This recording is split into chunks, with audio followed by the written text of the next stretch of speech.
où Jésus a préparé un fouet, un fouet. Ouais, fou! Il est allé dans le temple. Désirer à ce que Dieu puisse changer nos vies comme des squelettes qui sortent du placard. C'est comme, what?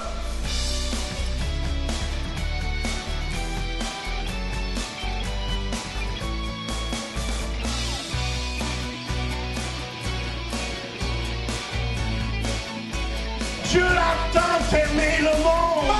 Ce soir, les malades vont être guéris. Bienvenue à l'émission Réveil. Aujourd'hui, je suis avec le pasteur Jean-Claude. Amen, Et amen. je sais qu'on va avoir une bonne émission. Yes. On a 2 témoignages de guérison. Quelqu'un qui était pour se faire opérer dans son dos, mais qui a téléphoné au centre Réveil et il a été guéri au complet. Et pas juste ça, il était supposé de se faire opérer dans son dos. Il y avait une hernie cervicale et il a été guéri. Vous allez entendre ce témoignage. J'ai entendu ce témoignage quand j'étais à Saint-Malachie. Et aussi, on va écouter un autre témoignage, quelqu'un qui a eu un accident dans son dos et aussi dans son épaule, qui a été guéri quand nous avons été à Saint-Malachie. Fait que préparez-vous, ça va être intéressant. Bienvenue à l'émission Réveil, là où le Saint-Esprit agit à distance. Amen, Alléluia. amen. Jean-Claude, pasteur Jean-Claude, pasteur Mathieu a commencé un sujet très intéressant. Extraordinaire ce dimanche. On a goûté. Vous savez, l'homme est composé du corps, de l'âme et de l'esprit. Et nous savons que l'esprit est contrôlé par le Saint-Esprit une fois que nous venons au Seigneur. Ouais. Notre corps, que tu le veuilles ou pas, il va continuer à vieillir, il va continuer à grossir. Oui. Même si on est né de nouveau. Alléluia! C'est ça la loi. Mais l'âme à l'intérieur, elle continue à être transformée. Et dans cette transformation-là, il y a des blessures qu'on a subies dans le passé. Il y a des choses qui dérangent, qui font que nous ne sommes pas à 100% comme Jésus. C'est Et vrai, c'est c'est vrai. ça qu'il a dit que nous devons maintenant réaliser que nous avons une maladie émotionnelle. C'est pour ça Paul dit aussi de travailler à notre salut. Avec- Ça veut dire que ce n'est pas tout complété. Ça veut dire que vous avez peut-être une façon de penser, mais vous pensez d'après la blessure du passé. Oui. Et souvent, nos émotions réagissent face à notre blessure du passé. Quelqu'un qui a été rejeté quand il était jeune par ses parents ou par ses gardiens, souvent, cette réaction-là va remonter à la surface et cette personne ne comprendra pas pourquoi elle réagit de telle façon, mais souvent, c'est à cause d'un passé qui n'a pas été guéri. Qui ressurgit tout d'un coup, tu dis, est-ce que c'est moi qui viens de faire ça? Et ça revient. Et là, dans ce message de Pasteur Mathieu, on a découvert que Jésus avait des émotions. Jésus a eu des émotions. Il nous a parlé d'un exemple qui m'a touché, où Jésus a préparé un fouet. Ouais, Il est allé dans le temple et il a fouetté le monde qui était en train de vendre dans le temple de son père. Il a dit, mon temple, le temple de mon père ne sera pas une maison de voleurs. une maison de voleurs, c'est une maison de prière. Mais pour leur faire comprendre ça, il était en colère, une colère sainte, une colère sans péché, mais avec le fouet. Alors, il nous a montré que c'est normal d'avoir des émotions. C'est vrai. Hein? Parfois, on pense parce qu'on peut avoir une sainte colère contre le péché, contre les choses qui ne sont pas bien. Et c'est important comme enfant de Dieu qu'on ne s'accuse pas pour ça, qu'on ne se Exact. condamne pas pour Oui. ça. Et il nous a montré plusieurs autres émotions de Jésus. Jésus qui a pleuré quand il a vu le tombeau de Lazare. C'est vrai. C'est hein? normal que Jésus, il était homme 100%, mais il était Dieu 100%. Et on voit que les émotions, ça fait partie de l'homme. Il ne faut pas les refouler à l'intérieur. Il ne faut pas les garder en nous.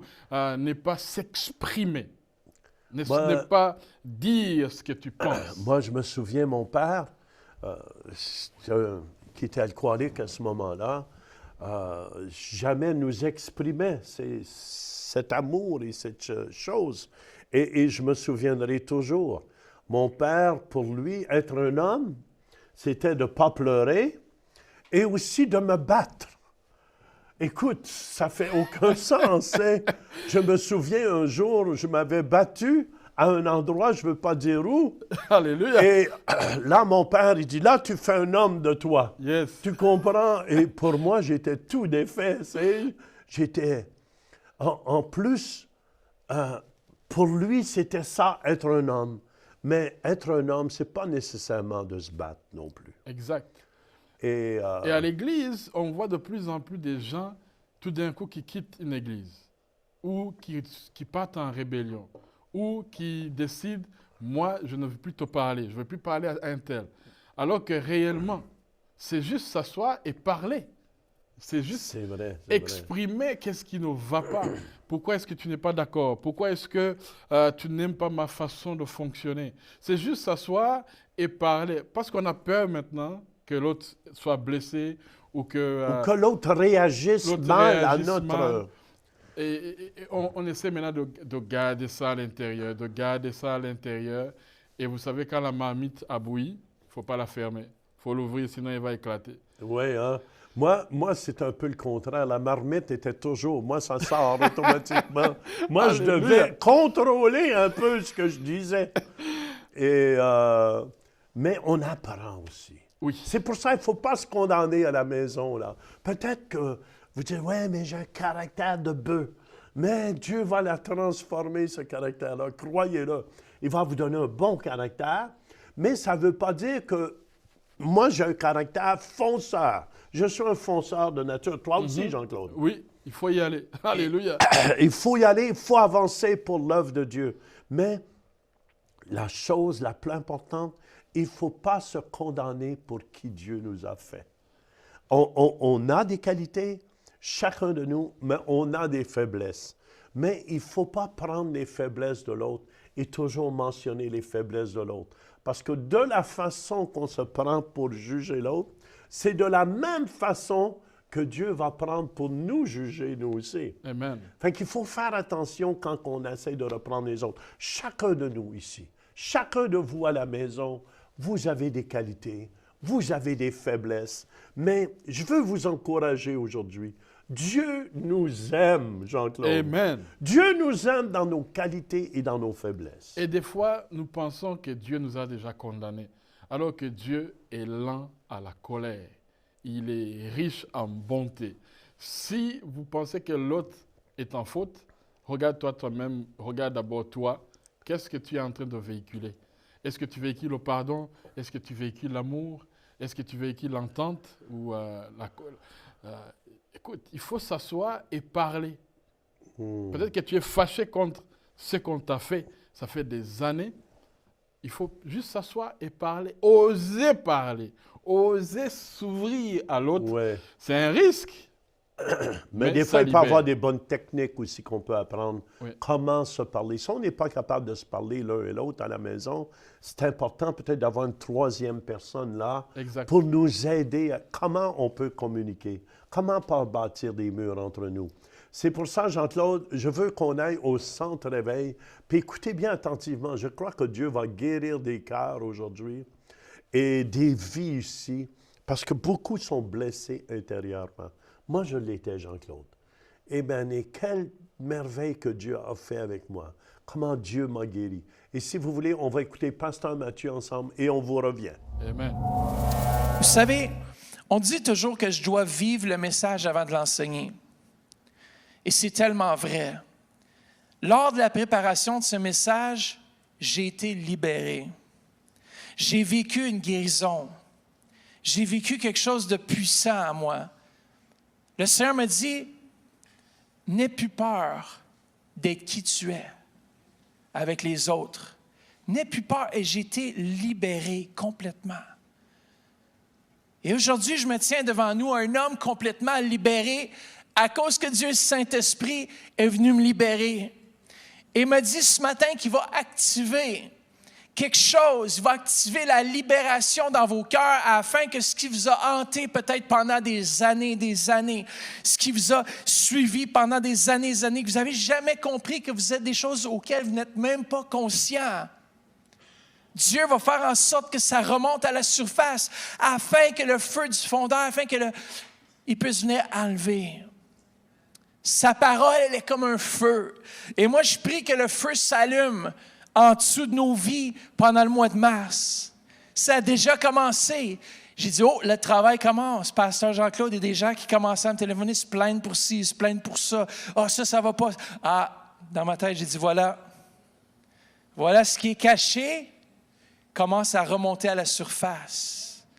Et vous savez, c'est complètement sain. Vous dites, mais pasteur, tu n'as pas peur que les gens s'expriment? Je dis, non. J'ai pas peur. Laissez-vous aller.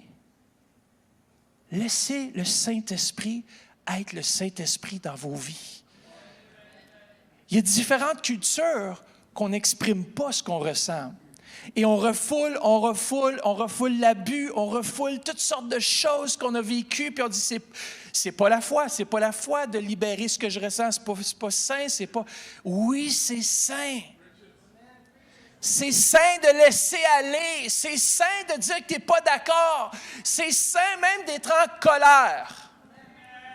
Oh, là, il y en a qui se disent, wow. Je vais vous le prouver par la parole. Vous savez qu'il y a une colère qui vient du diable, mais une sainte colère qui peut venir de Dieu. Méditez là-dessus. Lorsqu'on commence à toucher la profondeur, lorsqu'on commence à désirer à ce que Dieu puisse changer nos vies, il y a comme des squelettes qui sortent du placard. T'es comme, what? C'était là, ça? Pasteur Jean-Claude, on commence à réaliser, c'est moi? Non. Je ne suis pas comme ça. Je ne suis pas comme ça. Ça fait peur. Une église émotionnellement en santé peut être messy. J'aime le terme anglophone. Ça veut dire qu'on est ouvert. Ça veut dire qu'on se dit les vraies choses. Ça veut dire qu'on grandit ensemble. Ça veut dire que, oui, tu peux être frustré, bien, tu peux l'exprimer. Exprime-la avec la personne concernée. Vous avez de la critique dans votre cœur, allez voir la personne concernée. Vous ne comprenez pas quelque chose, allez voir la personne concernée. Venez me voir, ça va me faire tellement plaisir de vous parler, de dire, assieds-toi qu'on prie ensemble. Tu veux un café avec ça? Tu veux de l'eau avec ça? Tu veux que je t'achète des biscuits avec ça?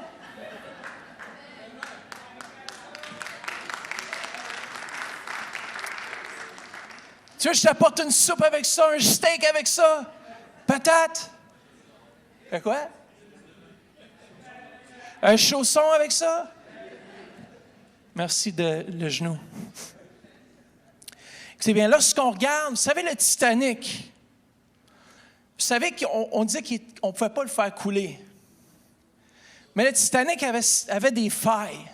Et dans nos vies, parfois, on a des failles, puis on n'est pas au courant des failles qu'il peut y avoir dans nos vies. Le Titanic, les rivets du Titanic, il y en avait des millions sûrement. Il y en avait énormément. Et ces rivets-là, c'était pas à 100% pur métal, il y avait des problèmes avec. Au moment où ils ont frappé l'iceberg, c'était pas juste ce qu'ils voyaient à la surface, c'est tout ce qui était en bas, en dessous. C'est des millions de tonnes des fois la glace. Une fois qu'ils ont rentré là-dedans, ça l'a fendu. Ils nous disent que d'ailleurs, il y en a qui pensent que ça s'est fendu en deux, même avant que ça coule. Il y en a qui pensent, ils disent, c'est descendu au fond puis c'est craqué. La majorité des bateaux, c'est ça. Il y avait une faille à l'intérieur, mais c'est à cause des choses qu'ils ne voyaient pas. Ils ont envoyé un autre bateau qui a passé dans le même secteur, a fait appel au Titanic, a dit, faites attention, il y a des icebergs dans cet endroit. Et ils n'ont pas écouté parce que ce n'était pas nécessaire de le transférer, le message, au pilote ou au capitaine du bateau, parce qu'il n'avait pas exigé que ça soit transféré au capitaine. Et il y avait quelqu'un qui observait au loin comme ça. Et lorsqu'il a vu les icebergs, le gars il a tellement paniqué qu'apparemment il a dit, tournez, au lieu de dire on vire à 3 heures, ils ont dit on vire à 9 heures, puis ils ont viré directement dedans. Au lieu de l'éviter, Pasteur Jean-Claude, ils ont rentré dedans encore plus. Et ce n'était pas ce qu'ils voyaient à la surface. C'est impressionnant, n'est-ce pas? Mais c'est ce qu'il y avait en dessous. Plusieurs personnes font naufrage. Parce que ce qu'il y a en dessous dans leur vie, Ils n'osent pas le laisser aller. Ils n'osent pas l'exprimer. Il y en a qui ont été repoussés, peut-être c'est votre vie de couple. Vous avez été repoussés, vous avez été refoulés. Peut-être comme enfant, vous avez dit, tu te tais et tu fais juste ce que je te demande de faire. Tu sentais peut-être que tu n'étais rien. Tu penses, dans tes relations, peut-être que tu as pensé que tu n'étais rien, tu n'avais aucune valeur. Mais sache aujourd'hui que tu as de la valeur aux yeux de Dieu. Sache aujourd'hui, l'Éternel veut te bâtir. Sache aujourd'hui que l'Éternel veut t'apporter de gloire en gloire. Sache qu'aujourd'hui, l'Éternel veut faire un travail en profondeur dans ta vie. Il veut descendre dans les 90% auxquels tu n'es même pas conscient et apporter sa lumière. Il veut apporter la vérité. Il veut apporter sa lumière et dire, regarde, tu vois là, tu souffres à l'intérieur et moi je suis là, je veux te libérer, je veux te guérir. Voici ma pensée pour toi. Je pense tes blessures, je te libère de ton passé, je te libère de l'emprise du diable, je te libère de ce qui te retient, je t'apporte dans une nouvelle dimension de mon esprit.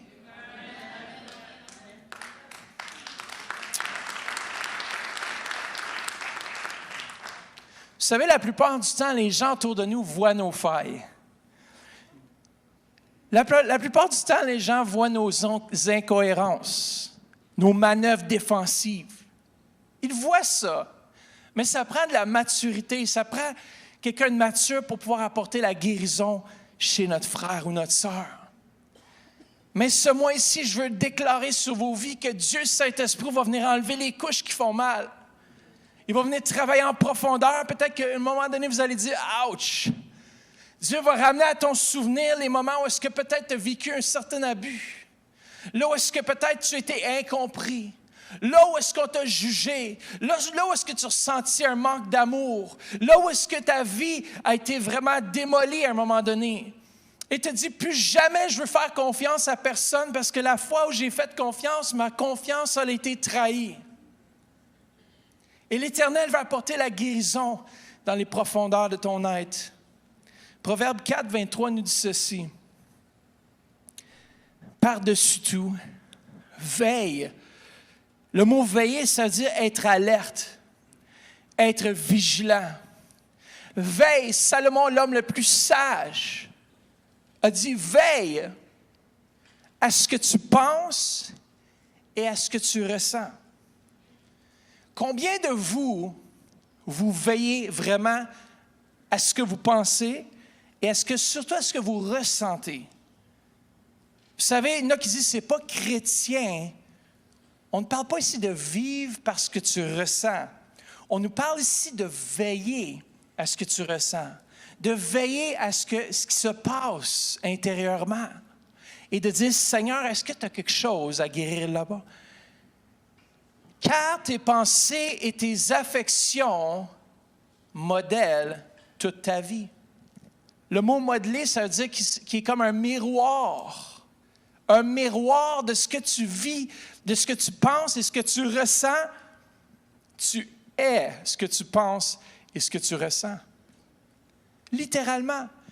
Alors, si ce que tu penses ne s'aligne pas avec ce que Dieu dit, alors on appelle ça des forteresses. Et les forteresses sont souvent dans l'inconscient, là où est-ce qu'on n'est même pas au courant. Messieurs, qui de mieux que vos dames pour vous dire ce qui ne va pas dans votre vie? On dirait soit on le prend mieux au pire de quelqu'un qu'on aime. Mais lorsque c'est un ami qui nous le dit, un réel ami, tu dis, t'es sûr que tu vois ça dans ma vie? T'es sûr?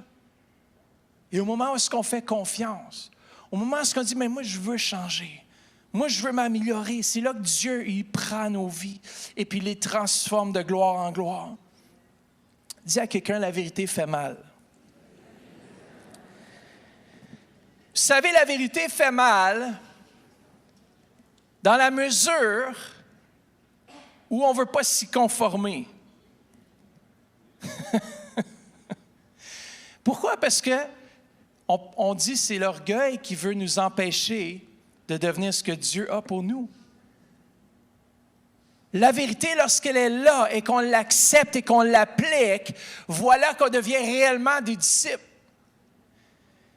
C'est facile de vivre ma vie tous les jours, mais lorsque la vérité me frappe, lorsque tout à coup je fais face à quelque chose auquel j'étais inconscient auparavant, et au moment donné où la parole de Dieu vient, le moment donné où est-ce que j'ai un ami qui vient, ou quelqu'un me parle dans ma vie, et c'est là que je fais face à la vérité, est-ce que je laisse cette vérité me transformer en l'acceptant sans orgueil? Ou est-ce que l'orgueil va prendre le dessus et m'empêcher, encore une fois, de voir ce qui est peut-être caché à l'intérieur? Merci, Pasteur Mathieu. C'est donc important. C'est vrai, l'orgueil, des fois, nous empêche Oui, qu'on se laisse reprendre aussi. exact. Et aussi longtemps qu'il y a de l'orgueil, on ne changera pas. Et Dieu résiste aux orgueilleux. Mais il fait grâce aux humbles. Alléluia! C'est pour ça que c'est important. On peut se reprendre, mais toujours avec amour aussi. Amen. Toujours avec amour. Qu'on se pense jamais meilleur que les autres et tout. Parce que tes faiblesses peuvent être ma force, mais mes faiblesses peuvent être aussi ta force ou tes forces à toi. Et Dieu, des fois, intervient par des gens que tu penses que ce n'est pas eux qui devaient me reprendre. Et si on ne fait pas attention, on va dire, mais lui, il vient d'arriver, il est jeune dans le Seigneur, comment est-ce qu'il va me reprendre moi? Si vous regardez Paul, quand il a repris Pierre devant le monde, Paul venait d'arriver. C'était un jeune apôtre, même pas qu'il était apôtre encore. Mais il a repris le grand Pierre et Pierre a reconnu que c'était Dieu qui lui parlait. Alors, des fois... C'est bon ça. C'est bon. Aussi, j'entendais quelque chose que vous avez dans la culture africaine. Yes. On ne reprend jamais un père. Un sage. Mais dans le Seigneur, si le sage fait une erreur, Il faut le reprendre. ben, et puis aussi, il faut que le sage reconnaisse son erreur. Et des fois, si tu ne parviens pas à le faire, il faut aller voir un autre sage qui t'accompagne. Comme ça, vous êtes 2 contre 1. Ah, OK, parce que je disais à quelqu'un, un frère africain dernièrement, tu sais, je vais reprendre ce leader-là. Ah, il dit, oh non, c'est un père, il ne faut pas... Je dis, non, nous, dans notre culture du royaume, amen, si je fais une erreur, je demande pardon. Alléluia. Alléluia. Voyez-vous, des fois, notre culture n'est pas toujours en accord avec la parole de Dieu. Toujours. Amen. Amen. Si vous voulez, ensemble, on va écouter 2 bons témoignages que j'ai entendus dans la région de Saint-Malachie. Et on vous revient et on prie avec les malades après. Amen. Amen.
Amen. Jésus guérit encore. Guérit toujours en 2019.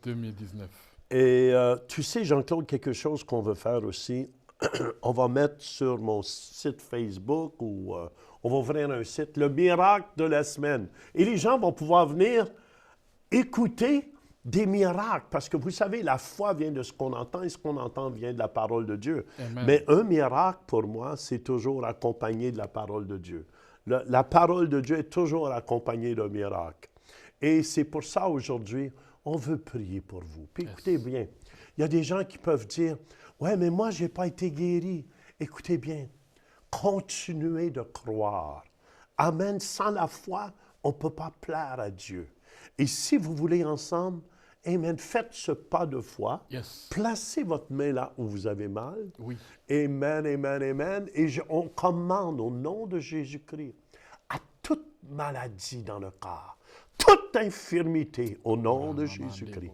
On arrache tout mal dans les os. Au nom de Jésus-Christ. Merci, Jésus. Amen, amen, amen. Amen. Dans la colonne, dans le dos, Oui. au nom de Jésus-Christ, dans les épaules, Guérison totale. on déclare la guérison. Oh, regarde. Amen, amen. Bougez. Faites ce que vous ne pouviez faire. Guérison. Amen. Faites un pas de foi. C'est ça que je vous demande de Guéris, faire. Jésus. Faites un pas de foi. Amen, amen, amen. Alléluia. Et si vous êtes guéri, laissez-nous le savoir.